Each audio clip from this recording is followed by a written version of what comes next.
The noise and movement completely disorientated me. Had the second avalanche tumbled me further down the mountain? I didn't know. When the snow stopped, I wasn't sure which way was up. At least I still had my arm in front of my face. I managed to work it forward and back, enlarging the pathetically small hole it had preserved, but only a little. I blinked the snow from my eyes. Everything was ice blue. I breathed out, then in. Gravity, my enemy when the snow had been tumbling me down the mountain, was now my friend.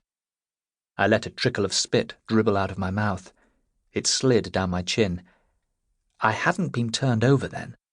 That way was still down, and my hand was still pointing up. How much snow was above me? 10 centimeters? A meter? 2? I worked my fingers into the roof of the hole, punch-jabbing at it, trying to break through. But I couldn't. Above me was just more snow. I was pinned in a straitjacket of the stuff, clamped tight from all sides. Panic bubbled up inside me. "Help!" I shouted. "Help!" Though I bellowed with all my might, I could barely hear myself. I may as well have been yelling into a pillow wrapped in a duvet. My heart galloped in my ears. This wasn't good. I fought to stay calm. They would be searching for me. The avalanche transceiver attached to my jacket would be pinging out its signal. And Xander had the drone footage. He and Amelia, I had to believe that she had escaped the avalanche and wasn't also trapped in it, would look back over the film to establish a good last scene point. That's the first step in locating an avalanche victim. Then they'd use their own transceivers to listen out for the signal from mine and come to find me. Sylvan's instructions had been clear.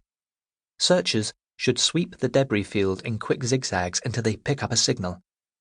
Once they've locked on, the next step is to slow down, pay close attention to the distance readings and directional lights on the transceiver, and pinpoint the casualty. At 2 meters, the directional lights turn off, and the transceiver simply indicates distance.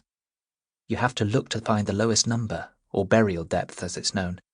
Once you're certain that the casualty is as near as damn it beneath you, you assemble your pole and start probing. We'd practiced that. You probe perpendicular to the slope in concentric circles until you have a positive strike. A body feels squishy but firm, Sylvan had said. We'd practice because knowing what to do could save a life. I'd memorized the whole drill. I'd just never seriously considered that the squishy but firm body in question might be mine.